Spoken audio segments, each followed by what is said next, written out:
A very good afternoon and welcome to the Luniet Stadium for the men's 4x10 kilometre gold medal race. And as you can see, 50,000 spectators, the majority from Sweden here, including the King and Queen of Sweden, to enjoy a competition which just might see the Swedish add the world title to the Olympic title that they won just last year in Sochi. I'm David Goldstrom, and alongside me is Mike Dixon. And Mike, a tremendous atmosphere here, and two very demanding tracks really for these men to work on today. David, they are. Look at this track here. This is the huge climb coming up, which we'll see in a minute, but it's a testing track indeed for the cross-country skiers, and at 396 meters, the Classic is the toughest track they've had, certainly over the last 10 years. Well, there you can see the program of the day. Just one gold medal to be decided today. Saturday really busy with the Nordic combined sprint, the 30 kilometers for women, and of course the big hill team ski jumping, and the finale on Sunday, the 50 kilometer mass start in classic stride and glide. And today's race will have an influence on those who take part on Sunday for their respective nations.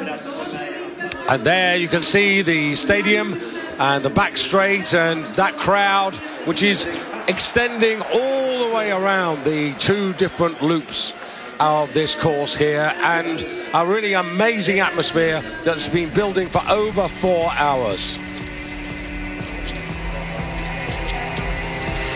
Last night, the legendary Thomas Wassberg was out with the Rat Track team, grooming and salting, and Mike again salting the whole of the course today. Well, that was interesting, David. You're right, they did it last night, and of course they've done it again this morning. Well, before we get into the race, this is Roberto talking of course to three-time world champion Per Elofsson, and he's saying they're very important to start in a relay very positively. You have 4 different characters in the team. You need a quick starter, a person who's good from man to man to get to a good position. That's very important, and always important to keep up, says Roberto. Indeed, the second man and the third man are really important. They have to be quick, but they also have to be strong, and these are men who can hopefully break up the field. And what about the final, the anchor man? Well, the anchor man is all about finding yourself in a good position before the finish so that you can really battle for gold and the medals. You want a skier who has a really strong finish, who's explosive and very quick. Norwegians have been great in recent years. If you don't have a skier with a good finish, who would you put on the final leg?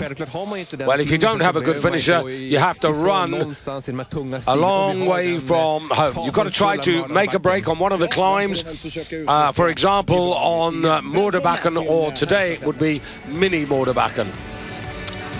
Well, maybe they can take advantage today, but as Roberto and Per have said, sit back, enjoy the action with Mike and myself, and we are literally 4 minutes from the start. And this is the journey. David, this is the classic leg. So the first athletes, the first 2 athletes, there's Mini Moerdebakken, nothing but climbing up that straight that we see there. Very simple, very fast descent back into the stadium. And they'll go round this track 4 times in the Classic. This is for the last 2 athletes in the freestyle. Actually a much, much easier track, only 332 meters of climb as opposed to 396, but a very difficult inner stadium climb, the horseshoe as it's called. And again, they'll go around that 4 times around that 2.5. So we'll take a quick break. Don't go anywhere. The relay is about to get underway.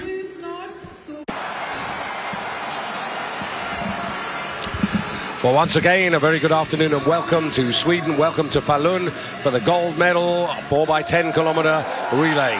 4 men in each team. The first 2 legs skied in classic stride and glide, the second 2 in freestyle skating. Mike Dixon alongside myself, David Goldstrom. As you see, Italy, who were 4th in the World Championships 2 years ago. But as far as the bookmakers are concerned, this is yet again a 2-horse race. The Olympic champions for the past 2 Olympiads, Sweden versus Norway, the reigning World Championships, who are looking today for an incredible 8th consecutive World Championship gold in this particular competition. 68 athletes involved, representing 17 countries, and there's a real tension out there. We start with the first of the 2 classic loops, and there Daniel Rickardson, the tall Swede, to open up on the stride and glide. A little intake of breath there from Francesco De Fabiani for Italy. The opening man for Norway, that's going to be Nicholas Druhog. And for Russia, Maxim Legzhanin, already a gold medalist at these championships. The clock is ticking, and we're under starters' orders.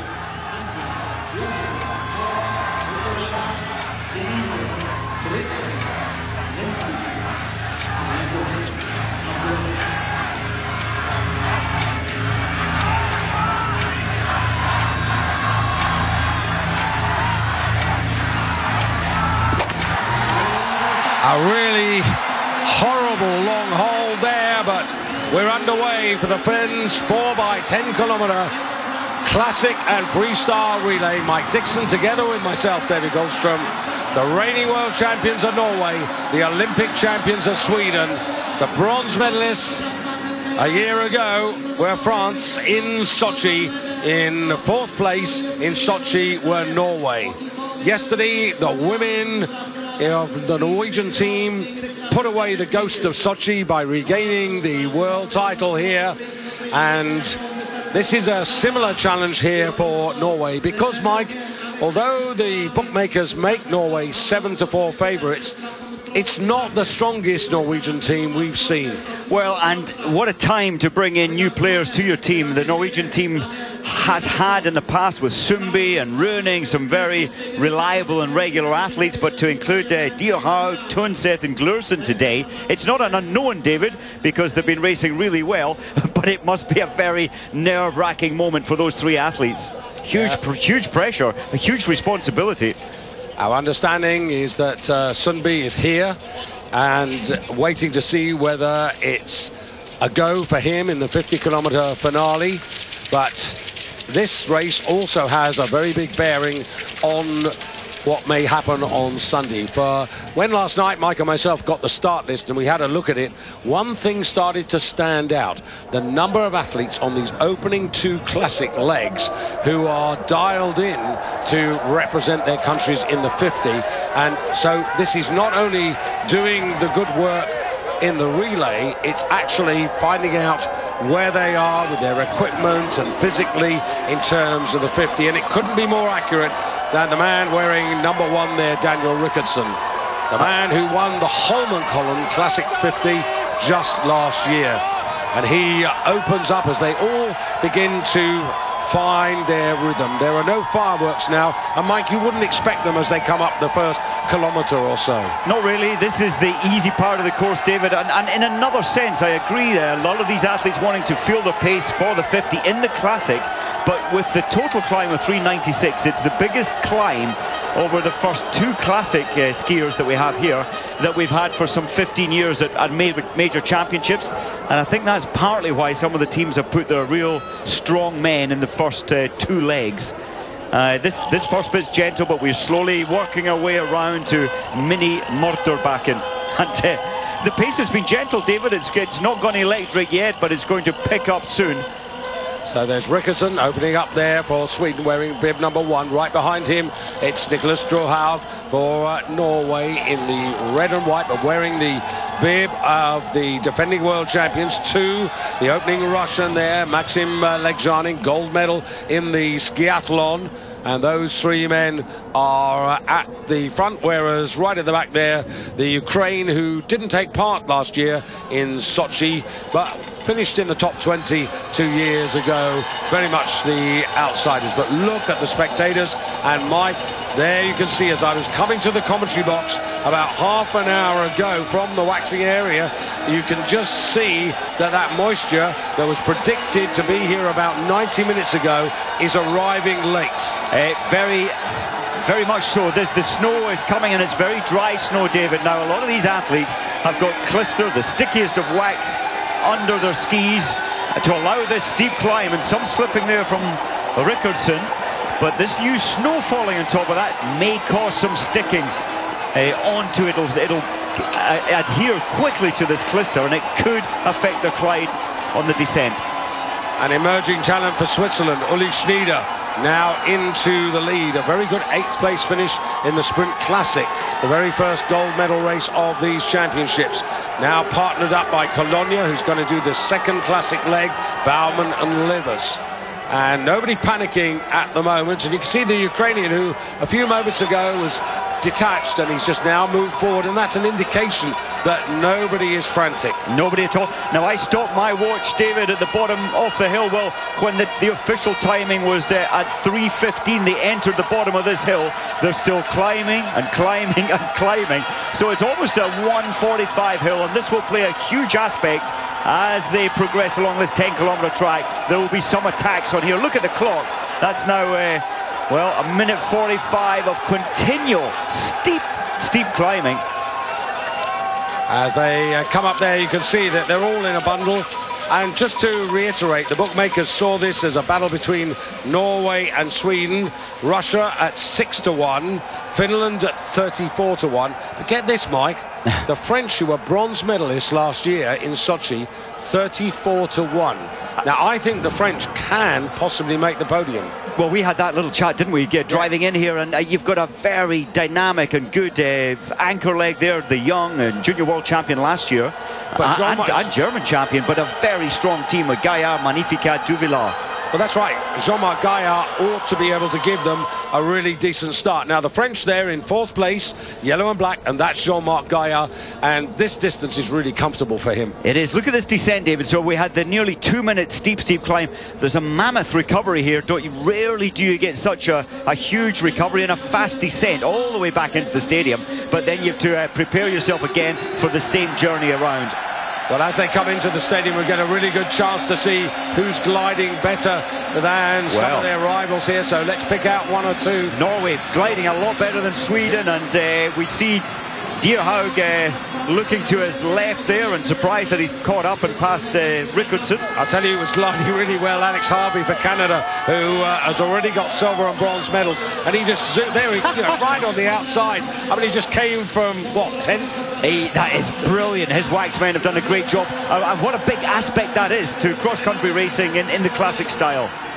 It's about the team that's behind you as well, your country's waxmen, to get that aspect right. So up there, Uli Schneider leading from Alex Harvey. So Switzerland from Canada in these very early stages. They've just done 2,500 meters in stride and glide.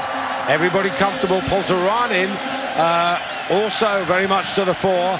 Very good opener. And Poltaranin is a classic specialist. 3 times he's won 15-kilometer World Cup races. And if you look at the betting, Mike, for Poltaranin in the 50 Classic, he's up there at 8-1. That's he is a classic specialist, isn't he? His technique is beautiful, he's efficient, he's one of the tallest athletes here, and you need good reach for those limbs when you're in this style. So out they go on exactly the same journey. And just a reminder that our email address is NordicSkiTV@gmail.com.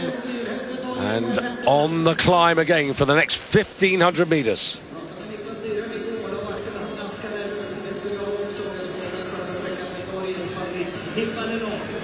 There's the snow. Now it comes down, and the one thing you don't really want to do, particularly when we get to the business end of the race, Mike, is to be in front. Not really, and it's been somewhat 7 minutes since this part of the track was skied on. Only one team detached, and that's a tough place for the Ukrainian team to be in at the moment. Once that gap opens up, it's a very tough gap to close again. But I think this snow, David, is going to make some of these skis grip too much. The dry snow falling on a very sticky wax. We'll have to wait and see, but it could play a huge part in this classic section of the relay. Well, it's exactly what I said, Mike. The servicemen were expecting this snow at 12. We've just started after 1:30 here local time, so that's put a question mark in. But you know, Alex Harvey's got good skis, hasn't he? It's still working well, and a lot of arm power up this section, and that shows the gradient not too steep for this first 800 meters out of the stadium. Finland, their opening racer, we haven't picked him up yet. Finland wearing bib number 6, Sami Joajärvi, a gold medalist in the Team Classic Sprint last year with Iivo Niskanen, and again not only trying to do his best for the team today, but also very much thinking of the 50 on Sunday. Hugely. That close shot we had there of the skis, you can see the track is still very wet, so far so good with this new snowfall, not playing a big influence at the moment. If it falls heavier, it will play a big part in this race. Polish team towards the back of the field. And just while I mention the Polish team, I know that many of our Polish fans are with us here, and a legendary commentator from Polish television passed away last evening, Bogdan Tomaszewski, and condolences to all his family. At the age of 94, he was still broadcasting tennis. What a man. Yeah, an amazing commentator.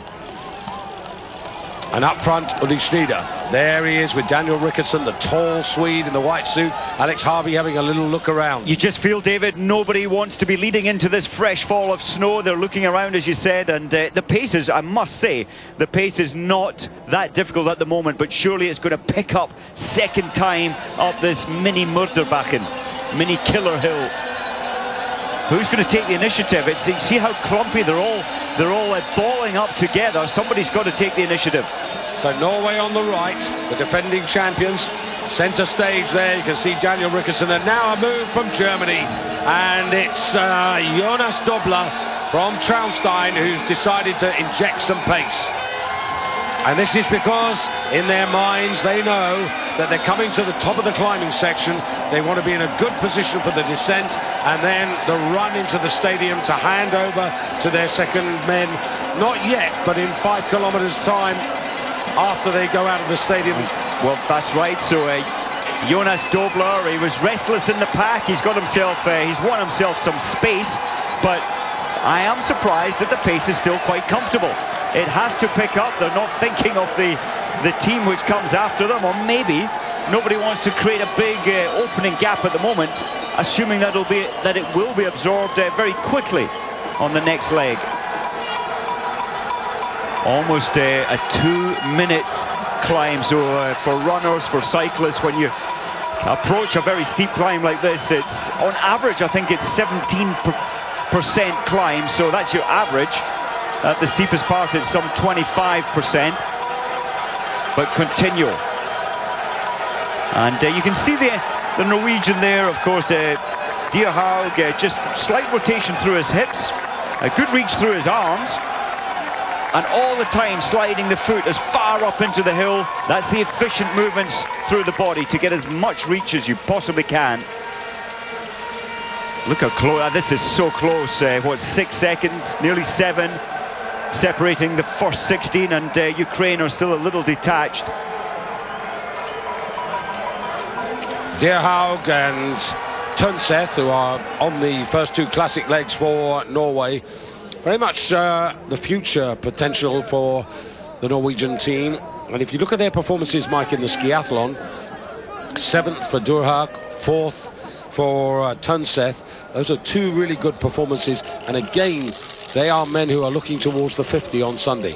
Very much. And look at the men that they've replaced, the legends Rønning and Jespersen and Jontrud Sundby, the guy that's leading the overall World Cup. He's been left out of the team. It's an amazingly strong team, this Norwegian quartet. we can compare the glides again. So Alex Harvey, he's grabbing hold of the ski poles of the Italian ahead of him because he's going so fast. Yeah, that's the Fabiani. Good to see the Italians of the World Championships racing in blue and not that awful World Cup red. As they come into the stadium now, they're approaching the half distance, of course. They've got another 5 kilometers to do. Look at them all balling up. So those at the back have to stand up. Fabiani could have caused mayhem there. And this is only coming up to 5 kilometers of their 10-kilometer leg. And Alex Harvey is beginning, I think, to get a little restless. He needs to pick the pace up. I think he was also being in a position where he was feeling slightly uncomfortable. Do you know what I mean? He was amongst traffic, and the traffic was not doing him any favours. Eric Bjornsson there, the American skier, looking very comfortable in about 7th, 8th position, making it look very easy, probably ready to unleash when the pace picks up very soon. So Alex Harvey has actually had a pretty good rest, Mike, because remember, he got the silver medal in the individual classic. He got the bronze medal in the skiathlon, so he's been quiet since last Saturday. This gives him, as it were, a chance to clear his throat and sort himself out for the 50, but at the same time to give Canada a good, strong start. It's a good Canadian team, and this course, David, we've talked how difficult the profile is on this first, the classic leg, but with only 330 meters climb in the freestyle, I think teams can stick together easily in the freestyle coming up later. And what about the skill and the style of Alex here in terms of classic skiing? Well, Pierre, his father, had him on skis from the age of 2. He's just such an efficient mover. You know, it's natural. He's got a look at his balance. He's just sliding easily forward. It's so easy for him, all these movements, and efficient. Can you compare him to, for example, the Norwegian on the right of the screen, the differences between the two of them? There's very little difference. Of course, the most efficient moves are what these best athletes in the world are showing us. So there's a few little changes individually, but the main moves through the hips and the angulation from knee to ankle, they're all much the same in the top skiers. Jean-Marc Gaier there in 5th place, doing what I think is in a sensible race, just covering the moves but not doing any heavy work.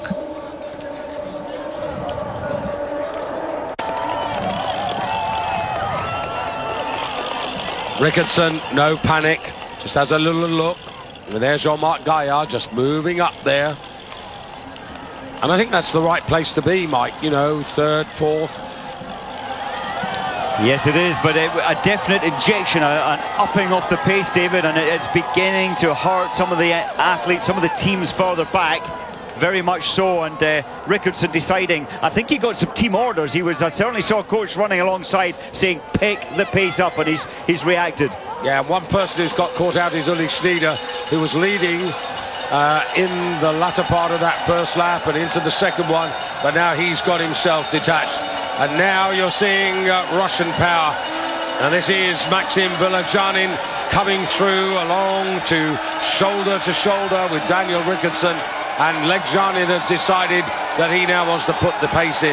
And here's Russia's first gold medalist of these World Championships, who won the gold in super style in the skiathlon, and of course that was last Saturday. David, I don't think we've ever seen this man, Vilajanin, look so strong, and he's worked in the summer on his sprint finish. He proved that if he can, anybody can match and beat Harvey on the final 200. He's put a lot of work in, and for me, Vilajanin is a very convincing threat for the 50 kilometer as well. Well, one of the reasons about trying to work on pace and speed was the fact that he was so frustrated in Sochi. 3 silver medals in the team sprint, in the 50 free. So that very much has been on his mind about how he can kill off a race. He's not trying to kill off a race now. What he's trying to do is to give Russia a strong handover to Besmertnik, who will be the next man to take over. Not quite yet, though, because as you can see, we're only coming up to 6.5 of the 10 kilometers that each of these men must skate. Look at the damage that this pace change has created. Look at the teams now spread out and detached by some 15, 16 seconds. This man is powerful, and I think the next time up here he's going to attack it even greater. Juha Järvi's still in there. I think it's a good finish team, David. We mentioned that a very good team in the classic with Niskanen next, and then Heikkinen the first of the freestyle, and Nusiainen the anchor man. Schneider suffering. There's the skis gripping too much now with this new falling snow, and likewise. And the purple of Japan there, that's Akira Lenting, and he's a long way off at the moment. Talking about Jari Järvi and the Finnish team, Mike, of course, perhaps they're feeling a little less pressure this morning thanks to the face-saving bronze medal delivered by the Finnish women's team in yesterday's 4x5 kilometer relay, because before that race started, they were facing the situation of going home from the championships without a medal, and that had never happened to them since 1931. And you know, I think, and once that pressure's off, now the Finnish men will be saying, okay, our girls, our women did it yesterday, we've got to get in there and really fight. We want a medal. They proved many times in their history that they are able to get up into the medals. 2009, of course, they took the bronze medal. Super aerodynamic tuck there on the glide there by Legjanin, but you can see there are one or two men who've got better skis, and well, that looks like Juha Järvi. Yeah, just I didn't want to confuse him with Poltarainen, and also going up there, Druhav in second place. Now that's Team 6 there leading, and you're absolutely right, that is Sami Järvi, member of the Vuokatti ski team, which we often talk about because of their famous wind tunnel that they've got at Vuokatti. Yeah, they were the first to create these tunnels, 1.2 kilometers long, but it follows the terrain, and they've concreted it over. It's covered, kept at -6, 365 days of the year. So all the young skiers in Finland can get in there in the summer and learn their skills even more. There's no glacier, obviously, in Finland, as you have in the Alps, but they get their skiing in this tunnel. Okay, Mike, 7.5 kilometers done. They've broken away. There's a good group up front now. Now each of those men in the first 10 are going to have to start thinking about where they go to try and give the best advantage to the next man in. Well, and I think it's Team Russia. They know that they don't want to be around Norway on the last leg. So I think Velicianin's team orders with Bersmientnik next is to try and create a lead. And I think that Velicianin has the engine, the capacity and the form to create a little break, and he's going to try. I'm quite sure he'll try that now. Legjanin on the left of your picture, Jari Järvi and Poltarainen on the near side. And there is something really different about Velicianin this season. He's so, look at this, he's compact. He's not the tall figure that Rickardson is further back, or Dierhaug is. He's a small, compact fighter. He is an absolute, well, muscle, chest on legs, on muscle. 9 men really involved in that Indian file. Poltarainen, I'm a little surprised that he hasn't gone up front, maybe even tried to set the pace, and I'm very impressed with America sticking with this now torturous pace. Yeah, Erik Björnsson on that first leg, he was 28th in the skiathlon, but he's not far off that lead group from the APU Nordic Ski Center. And the Americans, as I said, they've got Noah Hoffman to take over on the next leg, and then Kyle Bratrud, who won the Nationals, and then Simeon Hamilton experience on the other leg. And the other North American team, Canada, Alex Harvey handing over to Graham Killick, Ivan Babikov and Len Valjas are the men on the freestyle legs there. Also a good team. The pace is picking up massively now, traveling at about 13-14 kilometers an hour up this little incline, but it is an advantage to be tucked in behind. Velicianin taking all the front work. Now the logical place, if you don't think you've got pace, is to go on Mini Murderbacken, isn't it? It is, and because it's such a fast descent back into the stadium, you want to have some initiative, some time advantage at the top of it, Mini. And it's not very mini, let's be honest, that's a massive climb. It's a severe climb, and 396 meters total climb, and most of it coming in on that one big hit of 2 minutes uphill. So Legjanin still there for Russia from Canada.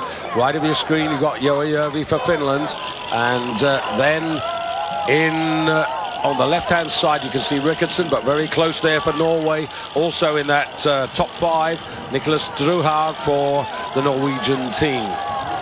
And Druhaug again, just to emphasize, he was 7th in Östersund in the 15-kilometer freestyle race before these championships.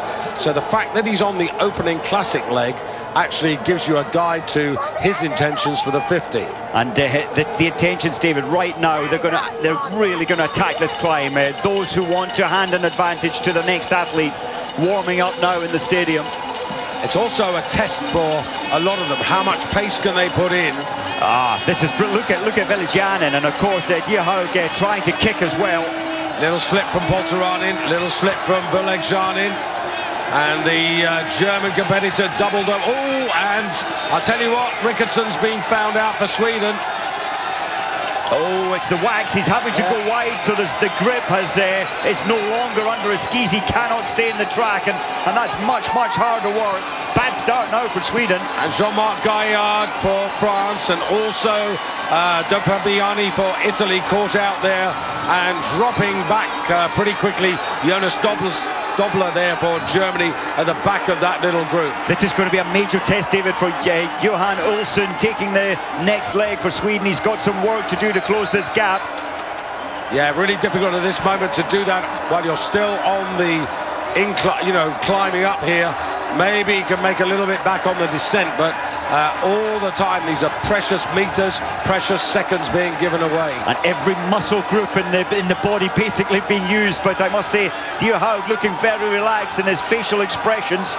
Always top performers try to keep relaxed, even though they're on an absolute pain threshold that they can barely tolerate.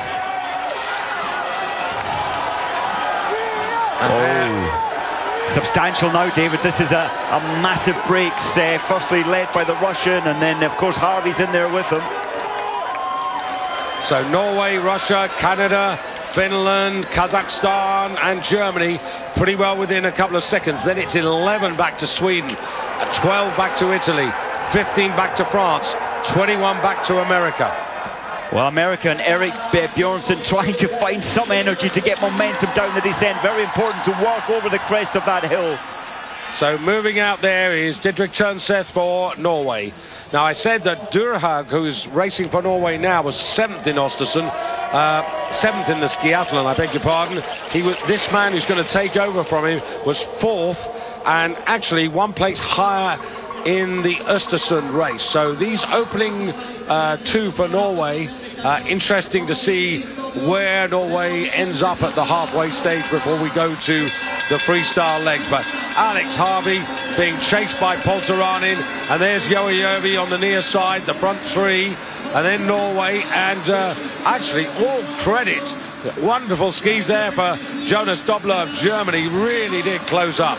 So let's give you the handover men now. Rickardsson, when he comes in for Sweden, is going to hand over to Johan Olsson. Legjanin is going to hand over to Besmertnik. Gaillard will hand over to Maurice Magnificat, the silver medalist from the 15-kilometer race. Dierhaug will hand over for Norway to Didrik Tønseth. Pabiani to Nurkla, Joujärvi to Niskanen, Schneider to Dario Colonia.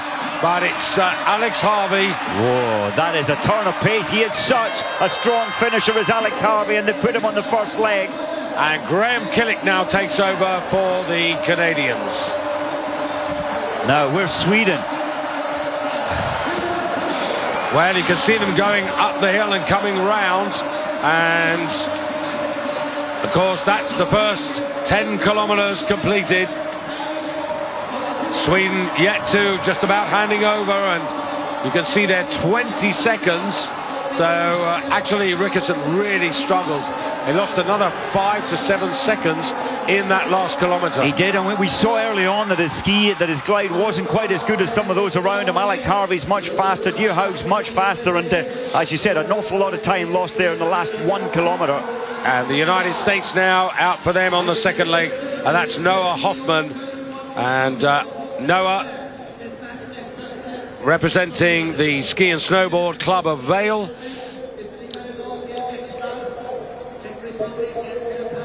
And so the man who's under greatest pressure at this particular moment, because we're in Sweden, is Johan Olsson.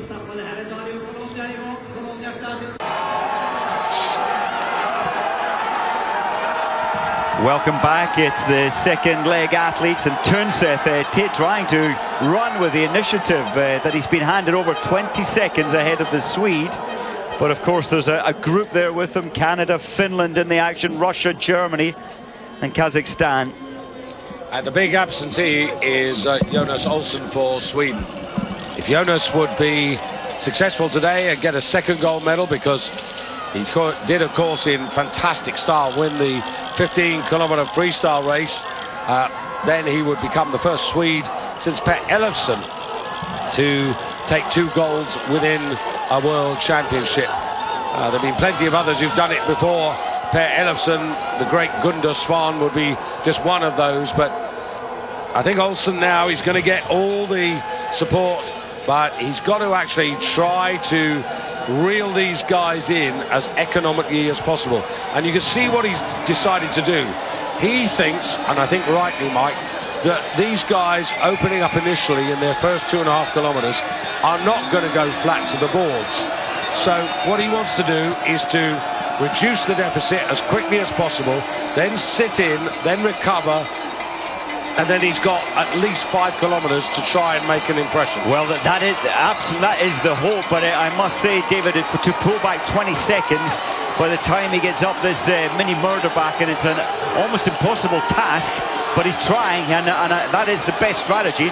Tunseth, on the other hand, the Norwegian leading this, knows full well that that's what Johan Olsson will be trying to do, and he's making it even more difficult for him by increasing the pace up this climb. And there's Leivo Niskanen deciding to take the pace. He's such an efficient and easy classic skier. By far his strength is classic, his freestyle not quite as good. Johan Olsson is beginning to close this gap. The pace is crazy. Well, I think that perhaps Niskanen is helping Johan Olsson at the moment, because he's not going flat out, and Olsson, he's got to try and do this with some economy. He can't burn too hard. No, and he's such a wise old owl, isn't he? I saw him stepping out of the tracks, leading into the base of this climb. It was faster out of the tracks than in the tracks in the glide. But he's got it from 20.5 to 17.4. It's not a big margin gain. And he's being followed by Maurice Monificat for France in the yellow and black, and for Italy by Dietmar Nöckler. Dietmar Nöckler, by the way, a medalist at these championships with Pellegrino in the team sprint. They took the bronze medal. So there are plenty of medalists from 2015 who are involved here. And now, as you can see, it's Niskanen with good glide on his skis here. And he's leading as they go into this twisty and turny descent here, where you really have to concentrate. And the snow still falling, David. They're much bigger snowflakes now, a little wetter than they were, and it did catch out some of the earlier first leg athletes when the snow came on heavy like this. And the wind is right in their faces, and it's very strong at the moment. Flags are horizontal, so you don't want to be in front here at this moment, because everybody else is trying to draft in behind. Very, very much so. And just looking at Johan Olsson's glide factor, David, he's not as fast as the Frenchman Magnificat alongside him, so his skis are not going rapidly on the descents, but they're great on the climb. Little injection of pace there by Bezmertik. Now here, there goes the Frenchman Maurice Magnificat on the inside of Jonas Olsson, but Jonas Olsson just enough. And now he gets a real visual. He's got about 100 meters to find. Well, yeah, Johan has to keep calm, and often if you put too much energy out, it's only, 7 minutes to this point each rotation, but he is closing the gap. He's doing a magnificent job for Sweden, and the spectators are absolutely helping him, I think, on this journey, giving him all the support they can. Well, Poltaranin did a really good job, but Yevgeny Veliko, who's now detached from that leading group as Olsson comes through. I thought it was fascinating, Mike, you know, when he won the 15 free and he was downtown in Falun to get the medal, and of course there was many an interview that he attended that particular night. Everybody wanted a piece of him, and he was saying actually that, you know, he really was chuffed a bit to win the 15 in front of the Swedish crowd, but then actually said that he rated his 50-kilometer classic success 2 years ago in Val di Fiemme even higher. And I was astonished. I would have thought, here, in front of the royal family and everything. Interesting, isn't it? And the one moment at a World Championships in your home country to take the 15-kilometer used to be viewed, and maybe still is, as the blue ribbon event. But what he did there in Val di Fiemme to win that 50 was superhuman, extraordinary. And I think when I was asking someone last night, what's the greatest moment they've seen? And there were Swedes, and they said actually it was that moment in Val di Fiemme where this man, Johan Olsson, destroyed the field at 8 kilometers and went out on his own. It was incredible. Yeah, all the way to the finish line. And then he talked a little bit about his preparation, 100 hours of intensive skiing and training in January. 7 weeks away from his family, and Anna Haag, his wife, partner and wife, with the kids, missing him, but actually saying, no, go on, Jonas, you go and do that. And that's so much why he reaped the reward, because he actually wanted to go home.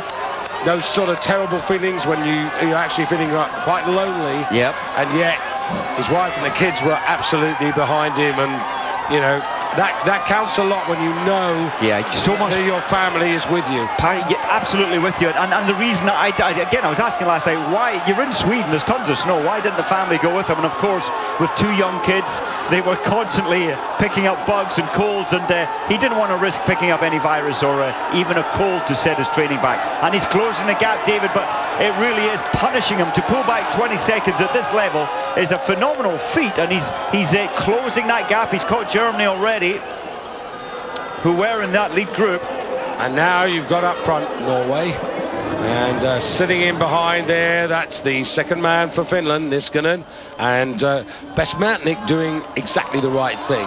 He's just really managing his energy, and of course you can see the Canadian now detached in 4th place, and that's Graham Killick. I think that was probably always on the cards, because there's no one like Alex Harvey in the Canadian team at this moment in time. But the most important thing for the Canadians is that they have Alex Harvey, because he is the man who sets the standard for the whole nation in terms of men's cross-country skiing. He is, and all it takes is one look at the journey the American women have been on. Keegan Randall had belief, had positivity, and slowly got herself three times to win the overall sprint champion. It gave the team belief.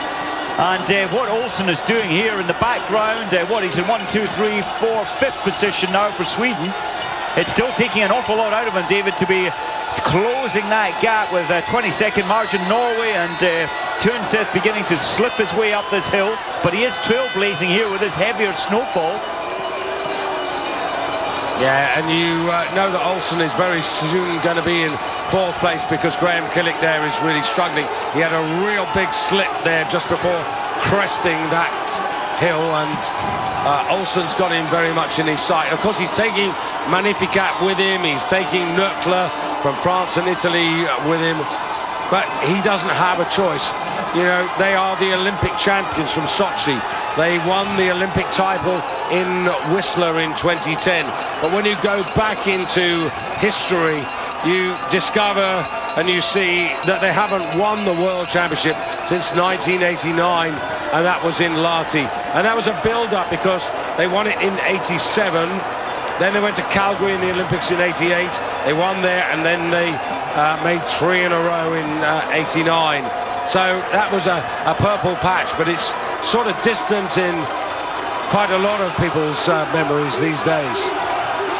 Well, this is some attack at the front, David. They're trying to break the spirit of Johan Olsson, but hopefully that's not working.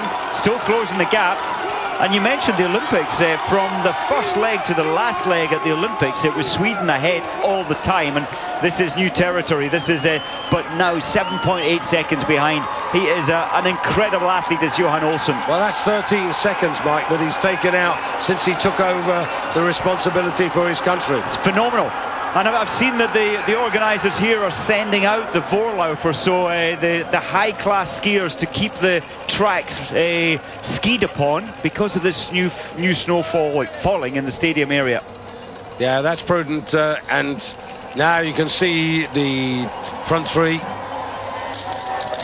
and locked together in the descent. This is the only area of weakness in a sense. It doesn't seem that Olsen's skis are gliding quite as fast as Tunseth and those ahead of him up the front. Bersmientnik there. Good glide from the Russians and stepping out of the tracks. I think that's a clever move, and Olsen hopefully will be finding that the tracks are faster outside of the cut tracks. Well, Bersmientnik making a decision here, Mike, deciding that he wants to go to the front, and I don't think either of the two behind him there are bothered. They don't appear to be, and I think they've had a little look back, and the news is that this amazing man Olsen is nearly on them. Magnificat there as well, sticking with Olsen. What an amazing athlete. And you know, I tell you what, Sweden will be feeling better that this man could possibly win the 50 kilometre on Sunday for them in this technique. Well, I think the job now for Olsen is just to tag on now. He needs to get a little bit of recovery into him. He does. You're, I think, so right. To close 20 seconds is a huge margin on top athletes. You're right. He needs to just try and take a little bit of rest time, and then I think he might try and kick again to destroy this lead pack. He's absorbed them. That is incredible. So Maurice Magnificat, and there you can see Graham Killick coming through for Canada, and really hard, and Bing, who took over for Germany. Jonas Doblo handed over to Thomas Bing, and there the Italians also suffering now. Dietmar Knochler, blue suit, little bobble on the hat. And David, you know, in the bars of Falun and Borlänge and all of Sweden, this will be a memorable moment. Another one of these amazing moments where Johan Olsen has closed from, what, 8th position up into the lead group within only 5 kilometres. And we should mention Dario Cologno going through there for Switzerland, Mike, because the situation at 10 kilometres was that the Swiss just trying to check their margin of deficits. 1 minute, 1 second now in 10th place there for Dario. There he is. Yeah, and you know, that was a pretty big gap and a pretty big task for him. I don't think he will be thinking to do what Olsen did.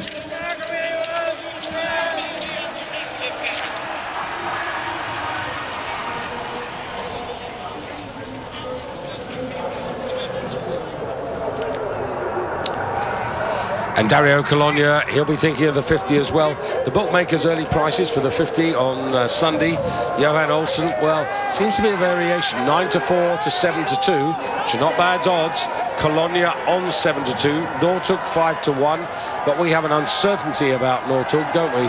Because of the rather disappointing performances in the distance races that he's being involved in. And a survey, David, on the main Norwegian newspaper doing the statistics for the last 5 years, saying that, well, Northug really isn't the distance man that he used to be anymore. He's a sprinter. He's not a distance man. Olsen is an amazing man because not happy to just rest in there, David. He's deciding to try and break this lead group. I'm amazed he didn't rest in behind him. Well, he will be getting the messages from his body.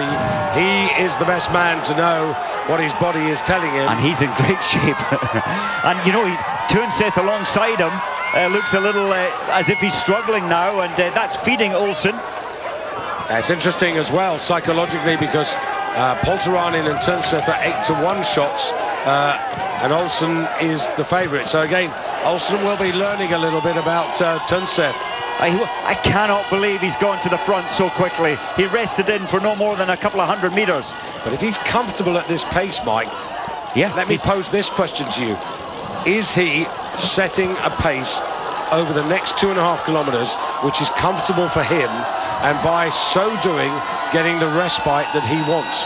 It seems that way. It's quite amazing what he's doing. We haven't seen this for a very long time in a relay, to pull back 20 and then immediately pass that lead pack that's tried to break him, and then just leave them, well, not leave them yet, but trying to leave them. And the snow now heavier than it's been at any part of the race so far. But with that said, David, you don't really want to be leading, because the new snow has settled on the track for some 6 minutes, and it is a small factor, but it is a factor.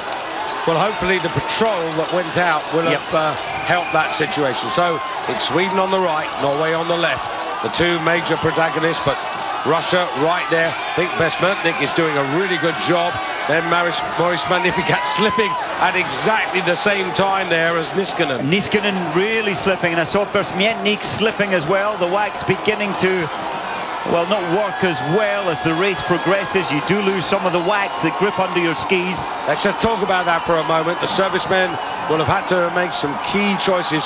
So, Mike, from your experience, let's talk about the classic ski, the structure and the waxing for today. Right, so the classic ski is much longer than the skating ski, which the two last athletes will be on, and it's got a wax pocket, so it's got an arch, which about 30 centimeters where you put your wax.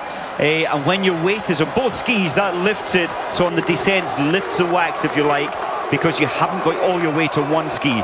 When the weight's on one ski, like now, you compress that down, and that's where you get your grip. Because it's snowing, David, the technicians have put a very grippy, because it was icy, I should say, to begin with, they've got a very sticky grip wax, a clister on, but they've had to put a cold wax, a tub wax over the top of that, so that the new and dry snow doesn't ball up, clump up under the ski and prevent it from gliding. Still 3.5 kilometers to go. And look at the Finn there, Niskanen really struggling. That's painful, and it gets into your head as well. And plugging on here, Canada's Graham Killick being pursued by the Frenchman and the Italian. I might just coming back to the ski. Of course, when you've got this amount of humidity, it's around the structure of the ski to get rid of the water. Exactly. Well, that's the wax we talked about in that 30 centimeters in the middle or under your ski boot area.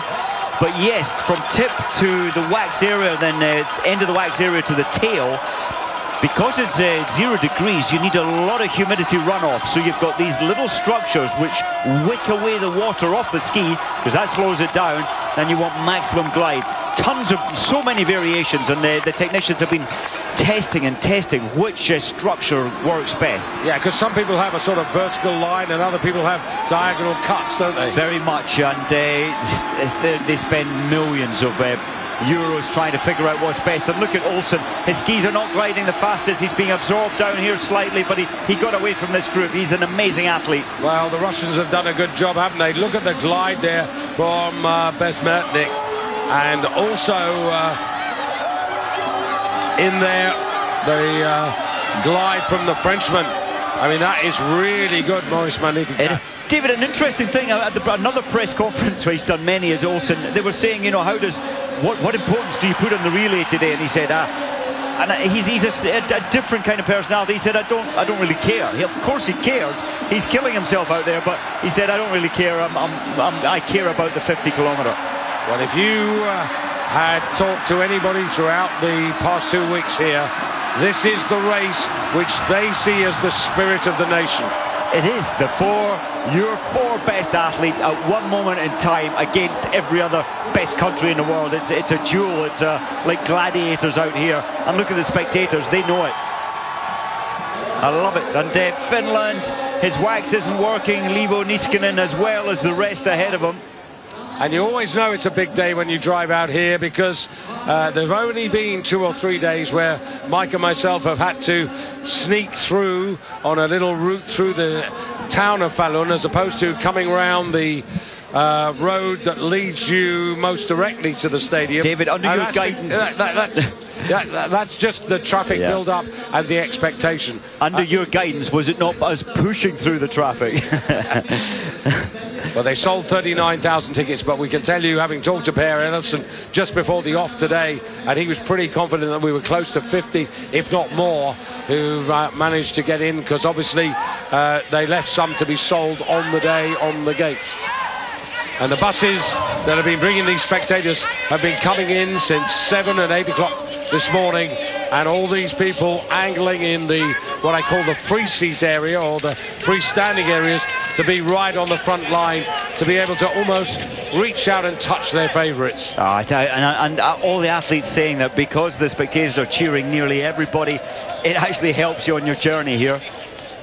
I'm just trying to think about the Finns. Matti Heikkinen is the next man to go on the freestyle leg when we change codes and disciplines. Very accomplished skier, and actually he was a world champion back in Oslo in the 15-kilometer classic style. Very much. This is also just looking up at the scoreboard, not looking at the camera. He's just trying to figure out who is strong enough to stay with him. And I think Tønseth has got a cunning plan coming up, David, leading into the big climb. I think Tønseth is going to try and break Olsen if he can.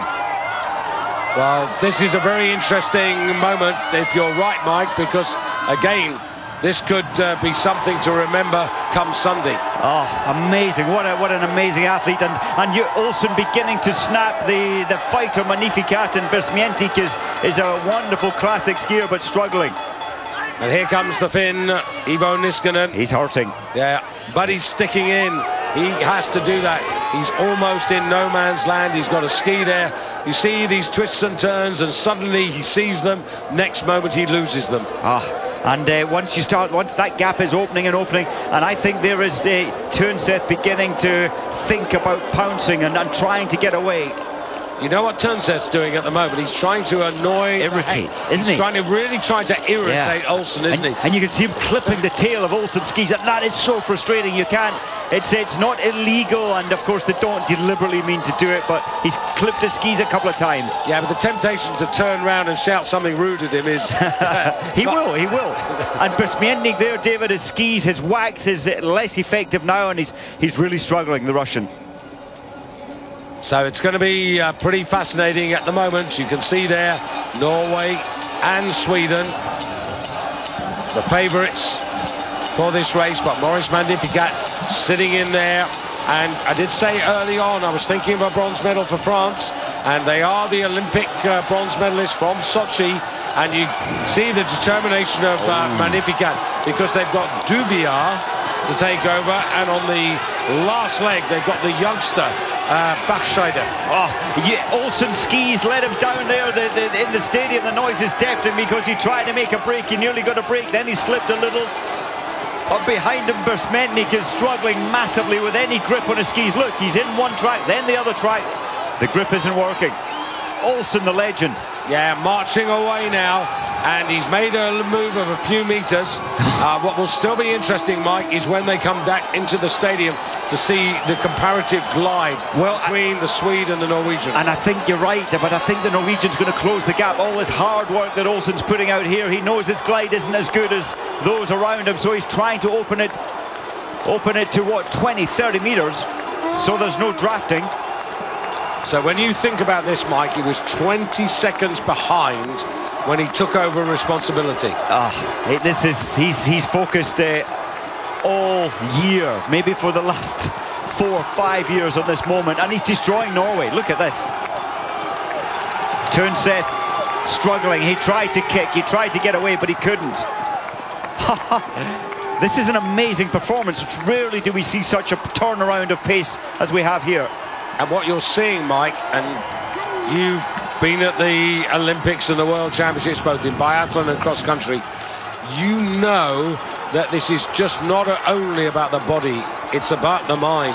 He is unique, Johan Olsen. He doesn't brag, he doesn't show off. He's quite down to earth, and he is special. And I think that everyone here today realizes that. Yeah, what did Petter Northug say the other day? He said, I'm not in love with Olsen, but he is a legend. That's exactly what he said. Yeah, and he is it's incredible. So Marcus Hellner now getting ready to take over the responsibility. Marcus Hellner from Gällivare. And the first 3 runners here for Sweden were actually in the Olympic team from last year, and also in the World Championship team. This is exactly the same World Championship team as 2013 when they were the runners-up. This is amazing what Olsen has done, and Tønseth is in 3rd place now in France, and Magnificat moving into 2nd. Well, he's really broken Tønseth, hasn't he? Physically and mentally.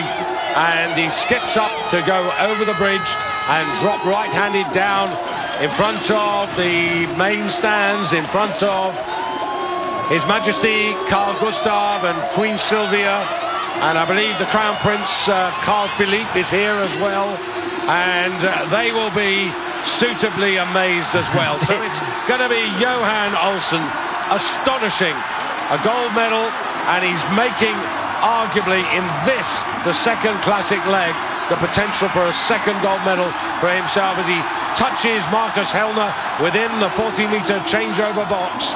And Magnificat for France. He passes the responsibility to Robin Dubiat.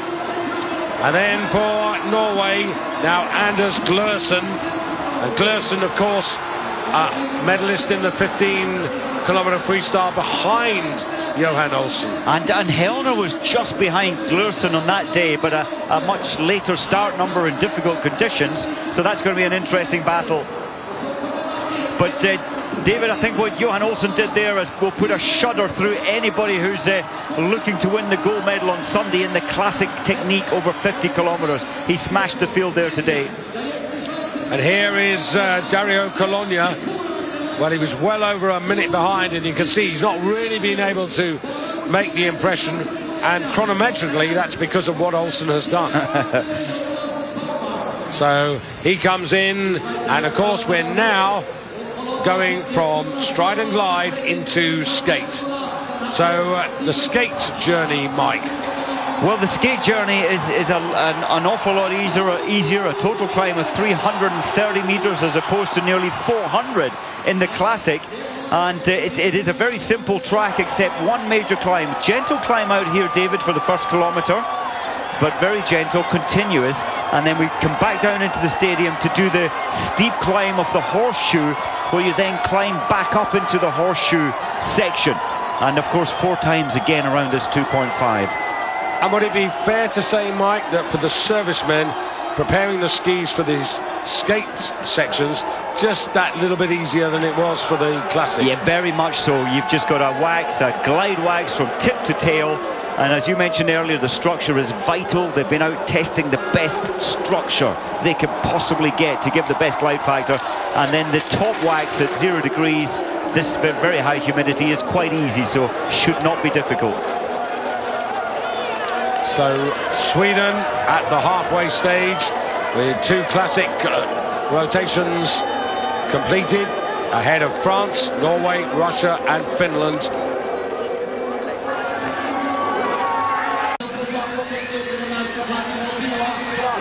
So Dubiat close to the leading Swede, and now for Norway, of course, Anders Glørsen. Anders Glørsen really interesting because he won a 15-kilometer freestyle race in the World Cup season. You might remember Davos at altitude, and just like Finn Krogh, that was his first distance win. And of course in the 15 kilometers he medals, so he really has made progress, Glørsen, but he's got some work to do now to close on these 2. He certainly has, and very interesting there, the momentum from France to pull back nearly 7 seconds. Yeah, what's interesting here is, what do the front 2 do? Do they try, with the aid of their coaches and split times, to protect the advantage that Johan Olsen earned on that second classic leg? If they don't do that, you know what's going to happen. Then suddenly Norway are going to come back into this. Very much. Listen to the cheer here from the crowd to have Sweden ahead, but Norway is closing that door a little, David, I think. What would that be? Best part of 100 metres? Yes, I mean, it was 14.1 second. The handover is down to 9.5 now. And if Sweden and Hellner and Dubilar can work together, maybe, just maybe, they'll keep Glørsen away. And the Russians really, Besmertik really suffered, and the Olympic champion, 15 kilometers last year in Sochi, Alexander Legkov, has got an awful lot of work to do with a 31.6 second deficit. But of course, I guess, Mike, he's going to try, and is thinking about the 50 kilometer on Sunday more than anything else, you know, because he has the ability in both codes. He really does, but certainly Legkov has started out to try and make an impression, try and close this gap. But I do think that Gluersson is going to absorb the lead too. I'm surprised Duvillard isn't going ahead to help assist Hellner at the front. So here's a little fun and games about Johan Olsen. World Championships 2013, Johan Olsen won it by 13 seconds from Colonia, 16 ahead of Polteranin, 19 ahead of Legkov, and 20 ahead of Röning. Legjanin was 35 back, Rickardson 45 back, and Bauer of the Czech Republic, who saved himself today, was actually a full minute behind. Oh, amazing. Amazing, but look what's happening here, David. This is big momentum from Gluersson. It was 14, it was 9, and now it's 5. Yeah, and I'm just thinking about Gluersson as well. He is a man that could reel them in, and of these three, he's the best sprinter. He is, and then he's handing over to Northug, who will never take any of the pace on, but wants to be in the action, and then has this killer finish pace. So at the moment, it's working as best strategically with the Norwegians at the moment. Legkov closing a second. Looks quite stiff, quite tight on his skis. But it is a very easy track, this, David. I'd love to see more rise and fall, but all your descent is in a oneer, all your climb is in a oneer. Yeah, very good afternoon to John down in Brighton. Delighted to have your company. And I'm just going to read what you say. Whatever the result Olsen has just done is absolutely amazing. Who cannot love this sport? As you said, astonishing. Well, so glad you're enjoying this, but there may be a twist or turn yet to come. I think so. On Hellner, David Hellner on the 15-kilometer, he had a very late start number. There was a lot of snow fell, and he destroyed himself to try and get a medal. He ended up 4th, and I think Hellner is still suffering today from that effort he put into the 15-kilometer, 3 days ago. So we're getting back to a trio now. Frank, good afternoon in Spain. Again, I'll use your words if I may. Olsen is the man. He has to be in the form of his life, and of course having mental strength like no one else. Impressive. He is such... That was the most outstanding performance in a relay that I can think of over the last certainly 10 years.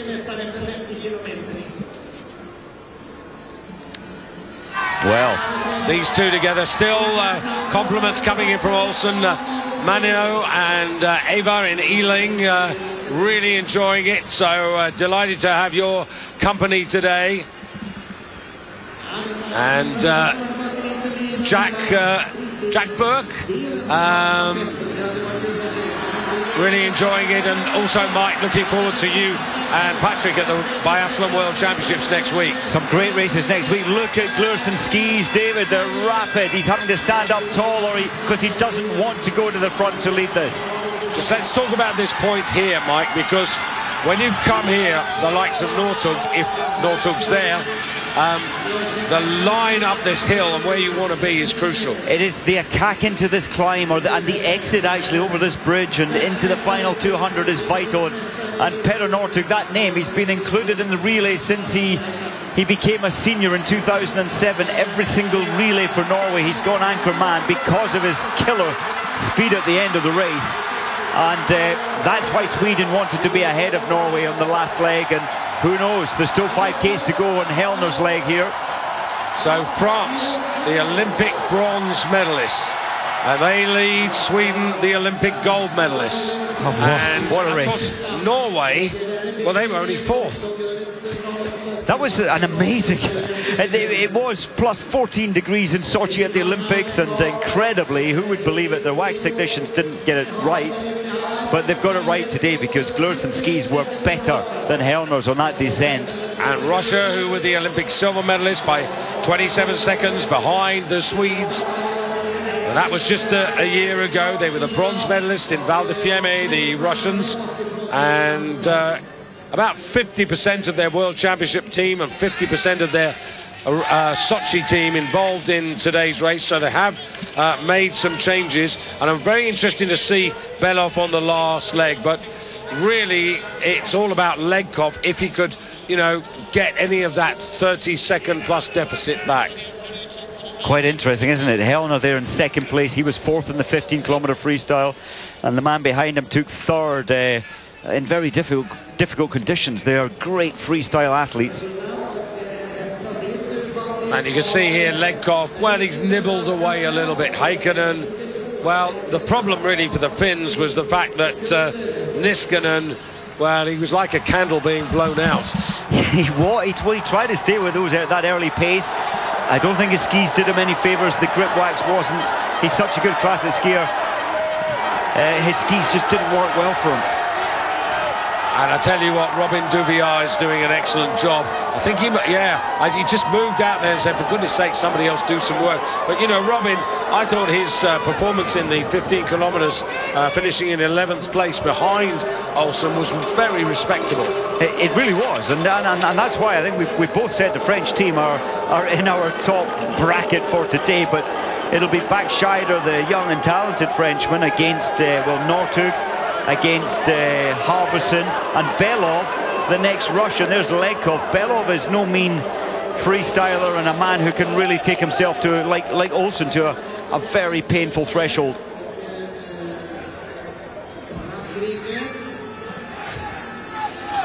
Based on sprinting that we've seen to Northug, but you just can't be sure. But here they go, and you can see now that Hellner's really digging in. He's trying to find something. He's a man at the end of his energy. He's got nothing left, David. He's trying. He knows the importance of trying to keep close.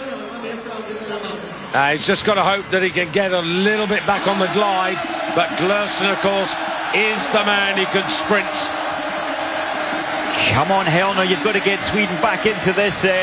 He's trying to close it down and fight. Hellner free skating way further back to try and close this gap. Glursen, though, is the man who's got energy in the tank. He's got petrol. He's looking really well balanced as he skates to skate, and the other two are under real pressure. Look at their body language. They're a little more doubled over. The shoulders are rocking from side to side, and that is the damage that Glursen has done, breaking where he did. And remember, Glursen had to pull back 14 seconds on this lead to a wonderful performance from him. So Glursen has done for Norway what Olsen did for Sweden. Just about, not quite opening up as much. What's Northug going to do now? Surely he's not going to lead from here. Well, he is the Norwegian conundrum. And out for France now is Adrian Backscheider, the under-23 bronze medalist in 15 kilometres freestyle from this year's under-23 World Championships. So he's a man of promise, he's a man of the future, but cometh the man, is he going to keep France in the bronze medal position? You know, on behalf of the whole team, I really hope so. I think he can, David. The French team are one unit that work for each other, and Legkov losing time, dripping time away there. For Belov to pull back 40, it's not impossible, but it's a huge task, and I think it'll go tactical up the front, so they'll slow down a little. Northug's never going to take the work on. He's not that type of racer. He doesn't lead, he never has done. Belov, who was 10th over the 15-kilometre freestyle journey. And now you can see Petter Northug battling here. Well, in fact, that's sorry, I beg your pardon, that's a replay, I should say, of the attack of Glursen.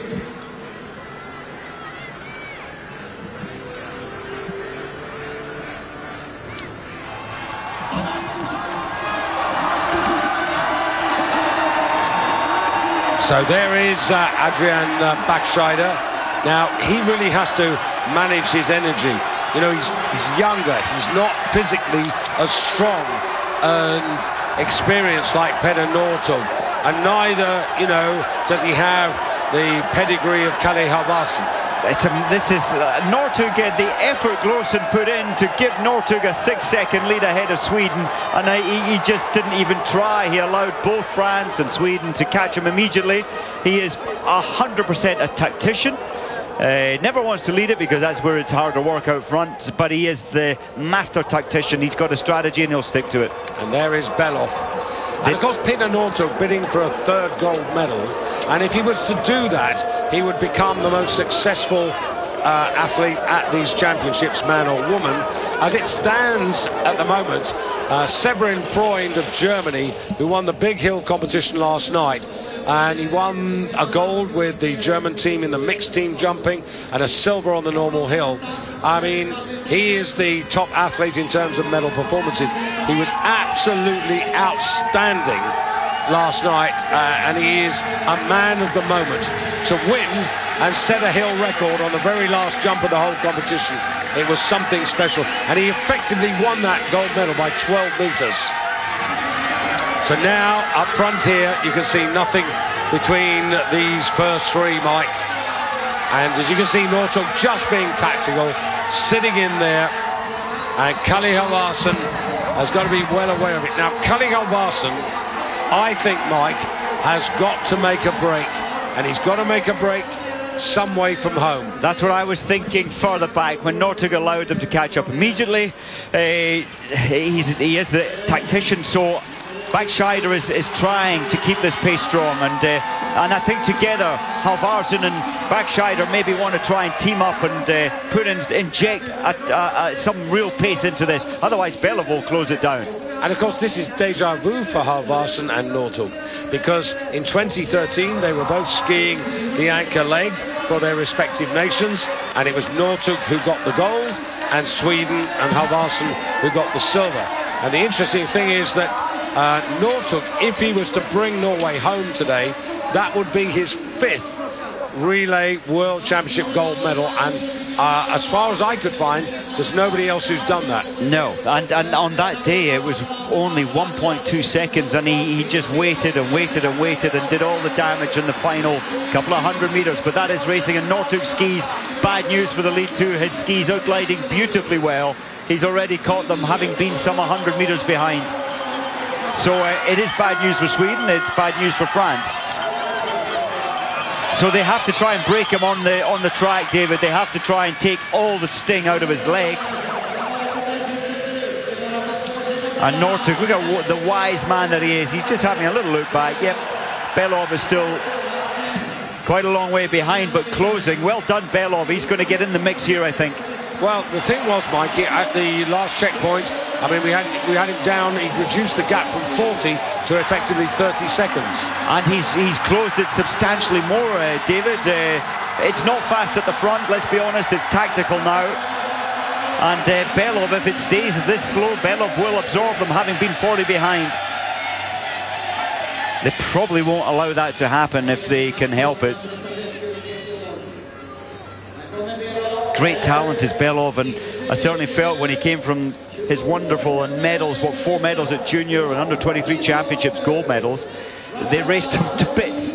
But a couple of years later, he's got all the strength, he's matured. 22 seconds the gap. It's good. They're aware of what's happening though, and it's not fast at the front. Well, the thing is, he now has to do what Olsen faced. A 20-second deficit from here on. Monstrous effort, but if it remains fairly slow at the front here, he might do it. And of course, the man who's in arguably, we think, greatest danger is the Frenchman. Yes. But how good is Kalle? See, Kalle Halvarsson looks around, and there you see they dropped a second and a half as soon as they dawdle like that. And hey, well done, Adrian Backscheider, because he's realised that it's just too slow, and that his medal and his team's medal hopes are fragile unless he gets on with it. And his coaches, I think, have said, listen, Adrian, you've got it there. There's more information coming out now. It's hard to hear, so you have to write the information down. The spectators are so loud, and they did advise them surely that if you keep at this pace, Belov and Russia will get in the mix. So 4 into 3 medals. It's better to have 3 into 3 medals, and that's why Backscheider has picked it up. And Backscheider doing exactly the right thing. Mike, little question for you here from Big Fred. He's asking, could you make a comparison in terms of financial support for these 3 nations, relating the difference between cross-country and biathlon? Interesting comparison. I would say the Norwegian cross-country team is the most supported, the most funded team that there is, more so than the biathlon equivalent, and the best funded here. injection of pace there by Baxscheider, absolutely perfect, because he absolutely stopped the closure of Belov there, and from 21 seconds back to 24. And look what's happening here, David. Baxscheider, the young, the inexperienced, is getting a long way away from Halvarsson, Sweden, and Petter Northug. They're letting him go at the moment. Are they thinking this is a crazy pace? Well, they must be thinking that he's going to blow up and he can't maintain this. Don't underestimate this man. He won the French Championships against Gaillard, against Magnificat, who were winning medals at the Olympics last year, and he won that championships at the end of March last year. He is an absolute star in the making. Yeah, you know, and that bronze medal recently in the under-23 Worlds in Almaty, so he's had championship experience now, and Halvarsson, you know, trying to plug on here, but Northug sitting in behind isn't doing anything at all. And, you know, we talked about Northug, didn't we? Because we've been so uncertain about his form over distance races, because, you know, was it the skis and equipment? When it came to the 15-kilometre race, the first 1,500 metres, he was, what, 11 seconds down. Mentally, the lights went out, and he said, I'm not going to do this. And as a result of that, I think he finished somewhere really ridiculous. 3 minutes 40. 62nd place. You know, and nearly 4 minutes behind. And Britain's Andy Musgrave was an excellent 16th at the end of the day. Wonderful. And remember, he leaked time, Andy Musgrave. He leaked 20-30 seconds in the first third of that race. But then went to plan B. Northug wasn't interested. Well, and you know, I think he lost a lot of respect in Sweden, Petter Northug. If you start a race, you take somebody's slot in a world championship slot. He had that slot. As you said, he tried the first K&a-half, he was 11 seconds off. And the next time check, he was 23 seconds off, and he gave up. He gave up a half distance. And certainly a lot of Swedes said, well, I wouldn't want that man in my team. When there were some great players left out of the team for Norway, he came 62nd, but here he is today, and he's just such a good tactician. That's why he's here again today. You sense that Northug is getting a little concerned now, but here is Adrian Baxscheider, and of course he's doing what he believes is the right thing. With 5Ks to go, David, I think he's doing absolutely the right thing. Keep Belov away, keep the Russian out of it, but with this effort comes a huge pain in his performance. He needs to keep some energy. Well, I know our colleagues in Paris and all of the team here in Falun will be going nuts because they know that arguably this is the weakest link. But they put him on the anchor leg with huge responsibility, and so far so good. Now, Belov just coming in there. Remember the last time we saw it, Mike? He had a 24-second deficit. So he's got visual, but look at the time difference here. And so Baxscheider, again, he's done the right thing, but he's got 5 kilometres to go.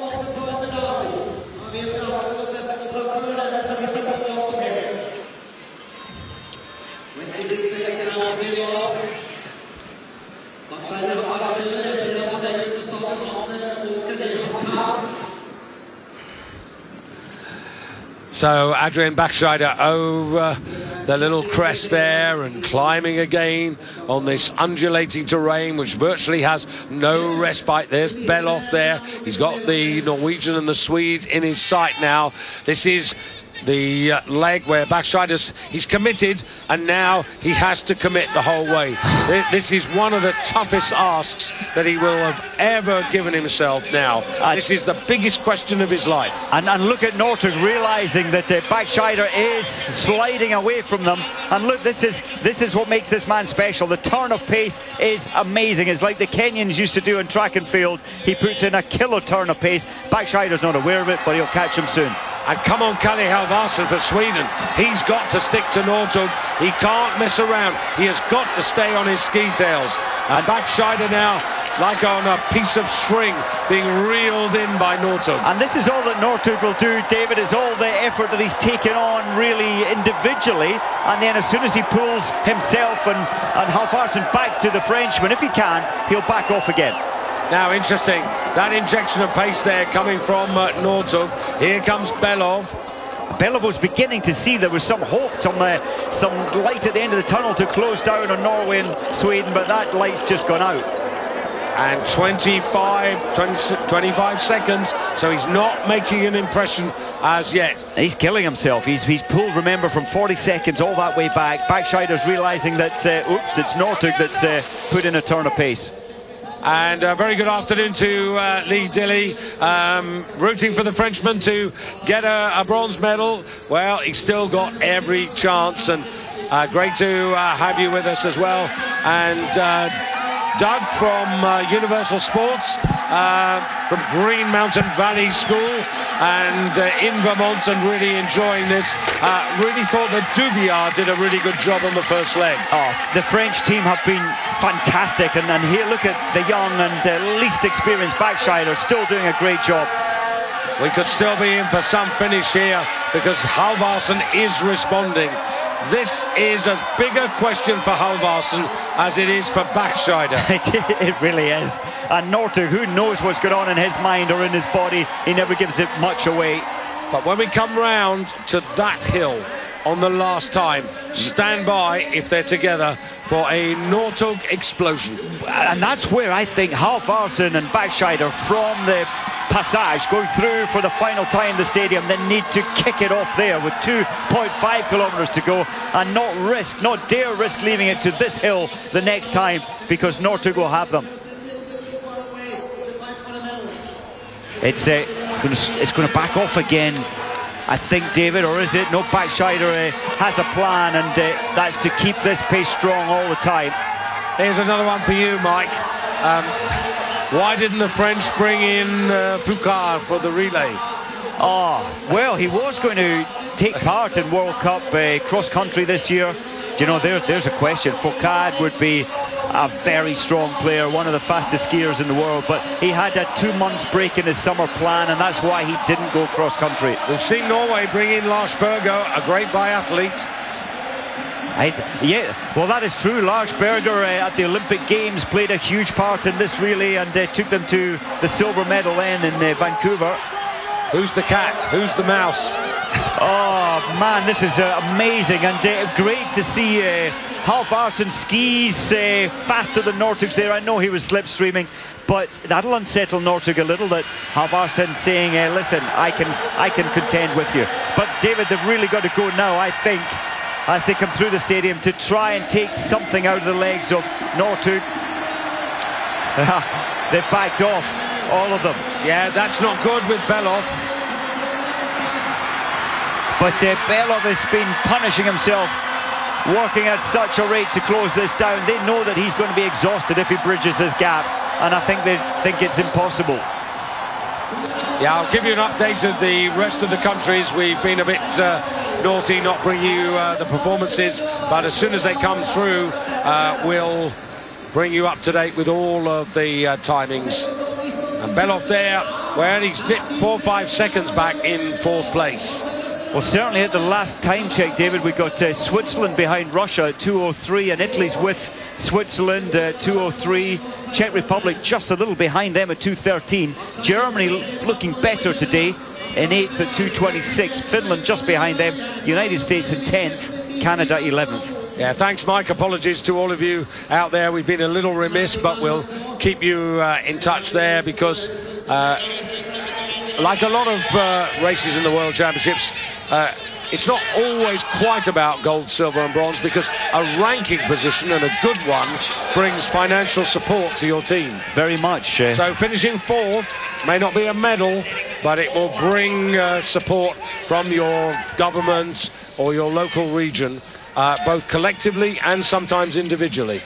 And like in any race, the cameras, the interest is at the sharp end here, and the strategies, the tactics, so much has been tried. In this final lap, I thought they might have gone by now.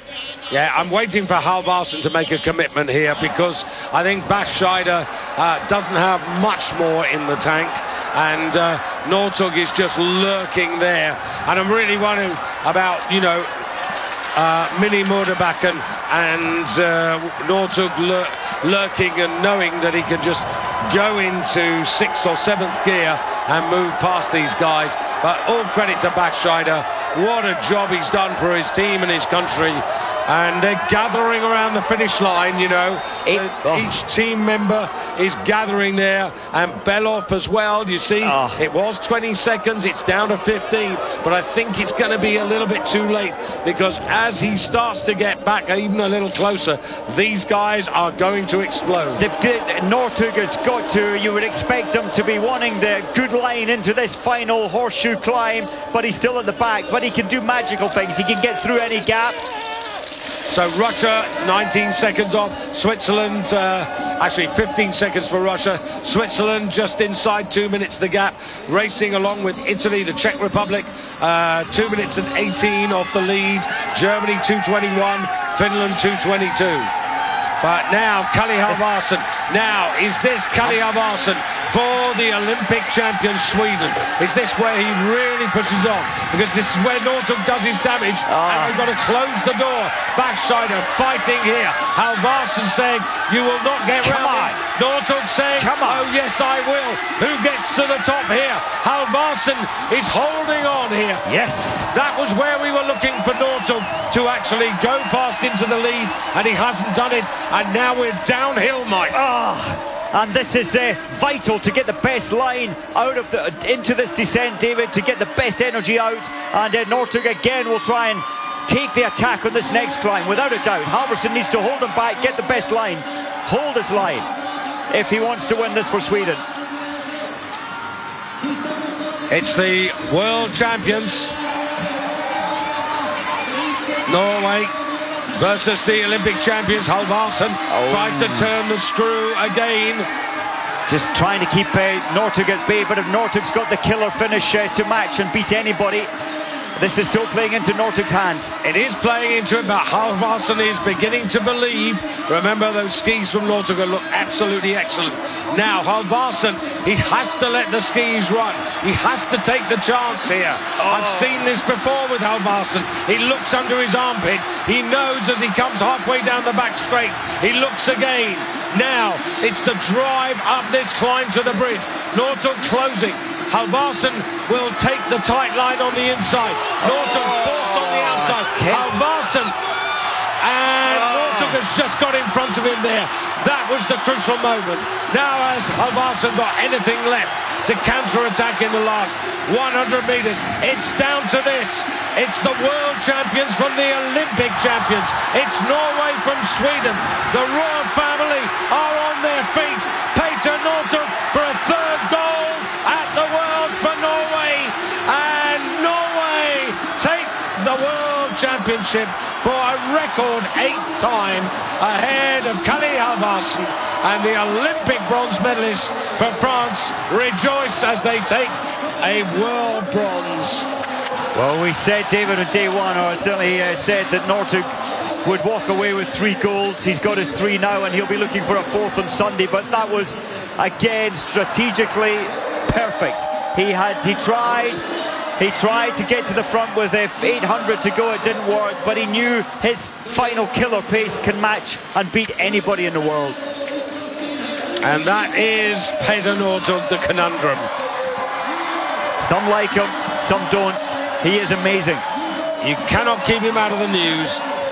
And Sweden, Rickardson, Olsen, who did an amazing job, Hellner and Halvarsson, they are the silver medalists. Norway, Druhav, Tønseth, Glernsen and Northug. France, Gaillard, Magnificat, Dubiar and Baxscheider. Oh yes, say the French.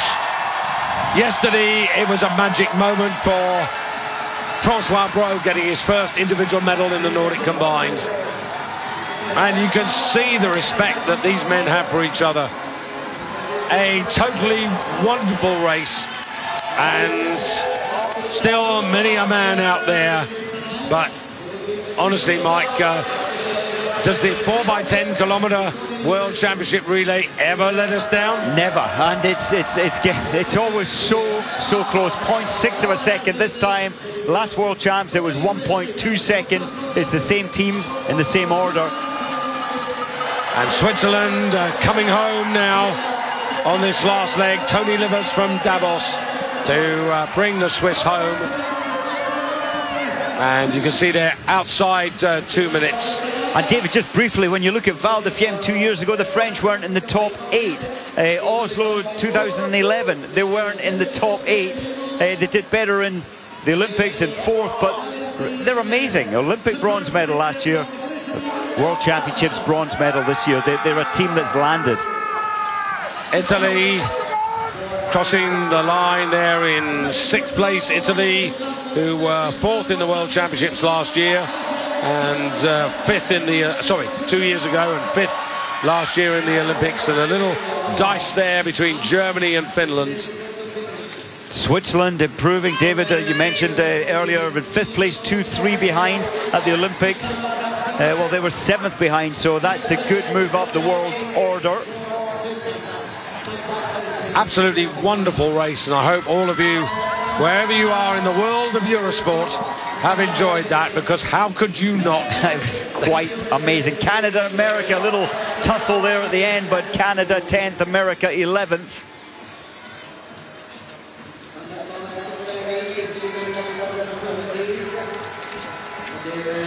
And well, 303 behind, 304 behind, 303 for Canada, 304 for America. And of course, in the race very early on, both teams, Halfvarsson couldn't find it. He tried, but he couldn't find it. Yeah, interesting that in the scrap of North America, Canada getting the better of the United States. What a run in there.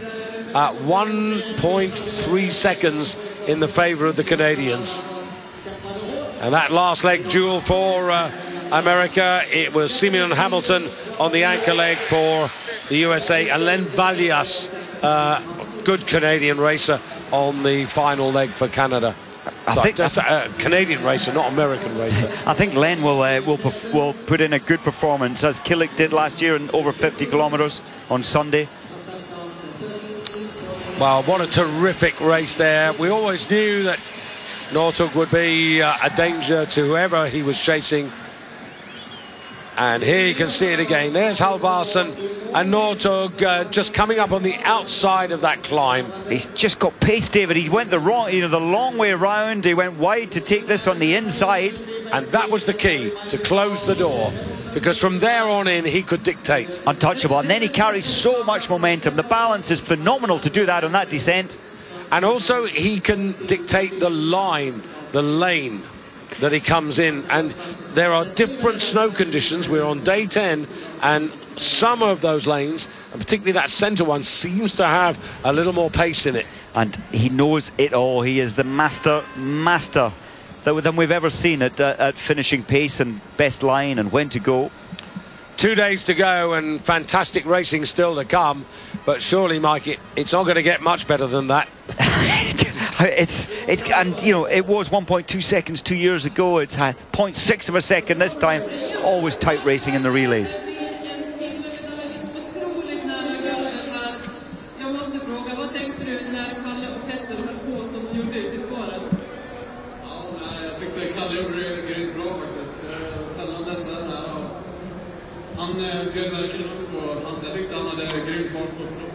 Well, I wonder what His Majesty King Carl Gustaf made for that. You know, we passed the royal box and they were all on their feet.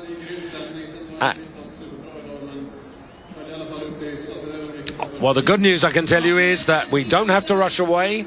So we're going to hopefully get a word with the Norwegians. Not sure which one.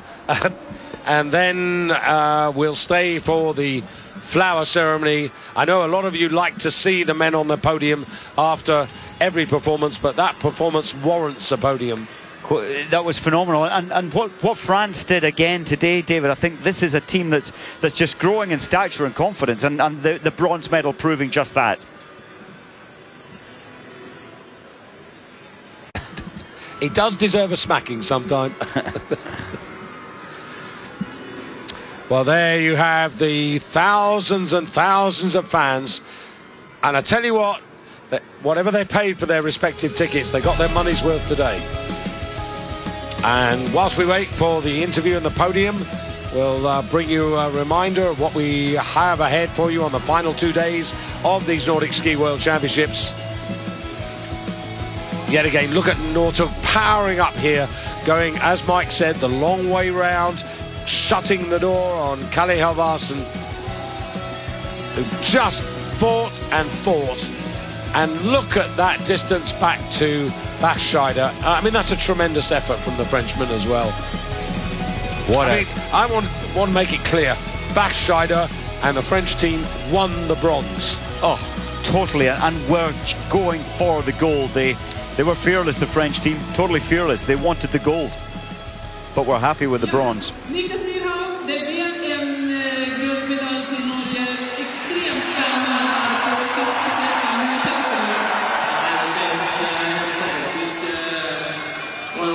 Well, Mike, your thoughts on the bronze, silver and gold medalists. Talk a little bit about the French first. The French, when you look at their history at World Championships and Majors and Olympics, very rarely we see them fourth in Vancouver at the Olympic Games. That's the closest they were for a number of years. Fifth in 2007 at the World Championships. Then all of a sudden last year at the Olympics it was bronze at the Olympics in this event, and today again 1 year later proving they have landed, they have arrived, they are a great quartet. And I think the confidence now, they'll be thinking we're going to challenge Sweden and we're going to challenge Norway. The Swedish team under huge home pressure, David, performed well. They tried, and what Johan Olsson, there he is, did on the second leg was spectacular. He's looking at the scoreboard. He had to catch over 20 seconds. He did that, and then he went on to lead it into the changeover, which is quite amazing at this level. And then Hellner seemed to be tired from all the racing, the exertion to win a medal in the 15k. I think he was a tired man today, but kept fighting. And Halvarsen tried everything to unlock the door to take them forward, but how can you with this team and with Northug on the anchor leg? Strong from the start with Dierhaug and all the way down the line. Turnstedt lost a little, but then Glursen back in action, pulled back 14 seconds to hand Northug a steady and a relaxed first part of the race.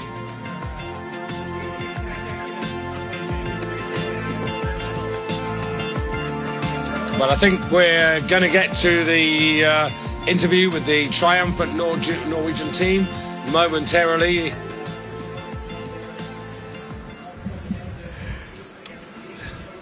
All right, guys, I believe it's your because I really want to hear what he says. 8th consecutive World Championship relay gold medal. You're 5th in a row. We've gotten used to seeing that move from you at the end. You dream about it still? Yeah, for sure.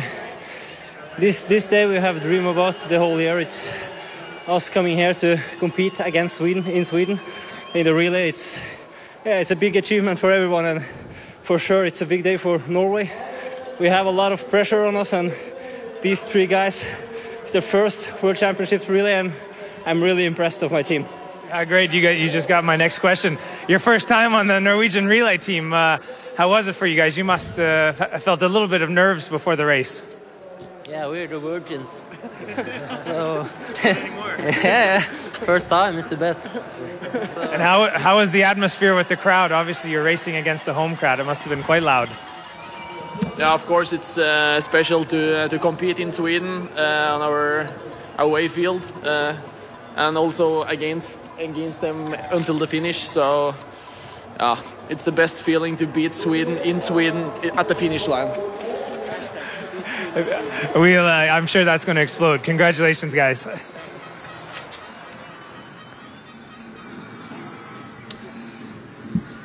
Well, I've got to say, Mike, not the most illuminating of interviews, but you've got to say that the Norwegians, thanks to Peder Northug's injection of pace, really special. And of course, 3 gold medals for him here, so he becomes the most bemedaled gold athlete at these championships so far. So far, we'll have to wait and see. I think they're a great quartet, and they're still on adrenaline at the end of the race, and often don't know what to say. They looked a bit confused for a while. And he's not the favourite for the 50 on Sunday. Who knows what this man Northug can do? He is incredible. But he'll stay, you know, he'll get, it's like a cycling race, a pack race is a 50 kilometre, and he's got a killer sting at the end. He may well get a 4th gold. Yeah, well, we'll have to wait and see whether he does his what I call Kenyan cruising. And the reason I call it Kenyan cruising is, if you think back in history to one of the greatest distance runners, Henry Rono. And Henry Rono used to break up races by accelerating and then slowing and accelerating. And, you know, Northug, we've seen in the past, he's nowhere, then he suddenly says, hello, I'm still here, cruising up to the front, then he drops back again, then he moves up, and it's one of the most annoying things ever. Very much, and he has annoyed lots of athletes over many years. But, you know, the Olympic Games, I'm looking back to 2006, David, still talking about the 50 kilometre, where he wasn't there, and the 50 kilometre used to be slow, no one taking it on, and then slowly pick up. When he came along and had this killer finish that nobody has been able to break or match, the pace in these 50Ks have to be now so much faster. We saw that at the Olympic Games last year. It's fast, it's furious. We saw Johan Olsen doing it in Val di Fiemme, realising that he had to break this field early, and went out at 8 kilometres and snapped the field, purely because of Northug's crazy strategy. And I think also we have to reflect on the fact of the team effort from all of the coaches, the waxmen, the servicemen. But hey, what about this for France? They have landed. They're the regulars now on the podium. The Olympic and now the world bronze medalist. Jean-Marc Gaillard took it out. Magnificat took it over. Dubiart kept them in it. And Backscheider fought for his life. and so nearly broke the chasing Sweden and Norway. Sweden, not the start they'd hoped for from Rickardson. His skis let him down. Olsen put him back in it. And then Hellner struggled. Halvarsen stayed tough but couldn't resist that final push of Northug. And David, you could just see in their faces, yes, they've got a silver medal, but at home, in front of their king, they wanted to beat Norway, and you can feel they're a little bit disappointed, to say the least. But take nothing away from the quartet that have won this gold medal for Norway for a record 8th time. Nicholas Struhaug, good opening leg, solid performance. Then to Turnsev, and both of those men I think you'll see in the 50. Depends on whether they give a place to Sundby. Have to wait and see.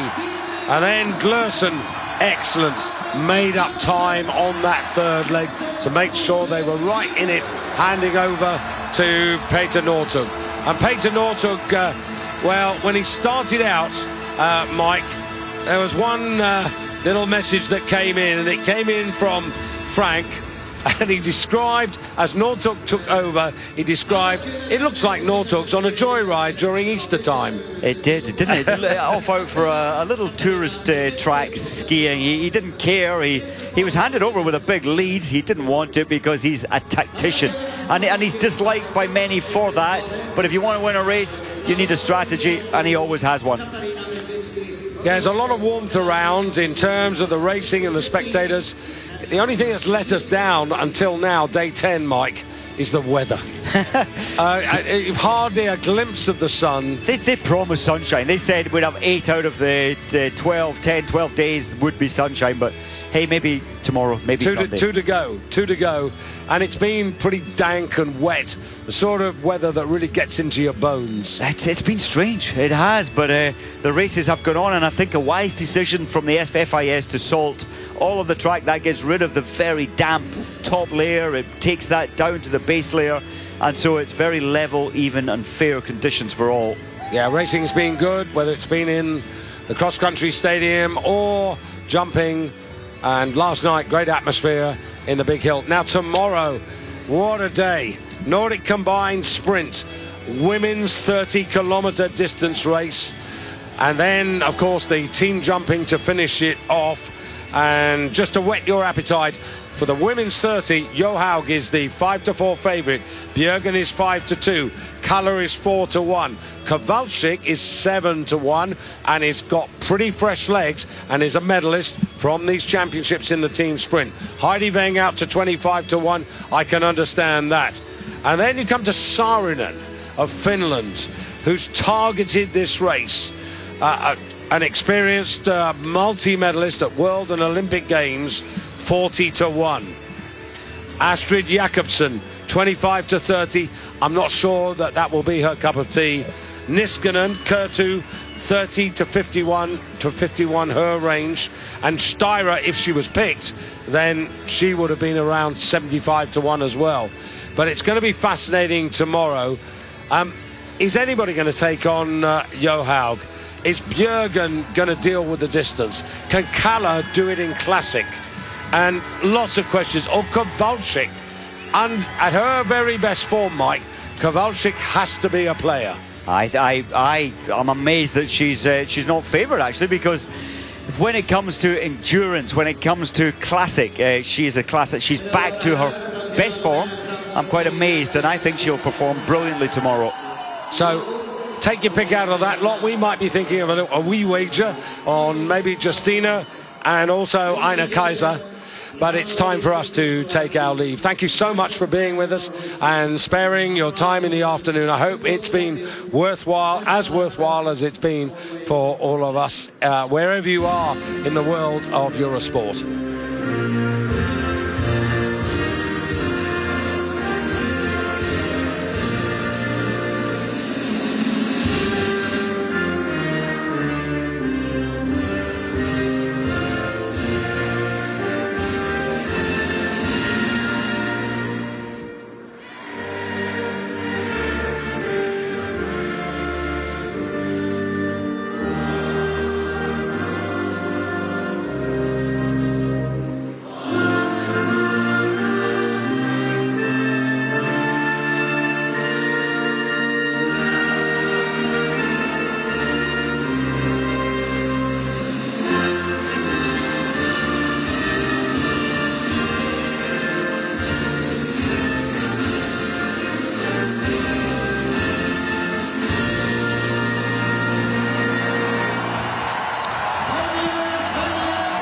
This, the 7th gold for Norway, their 14th medal, and they top the medal table ahead of Germany and Sweden.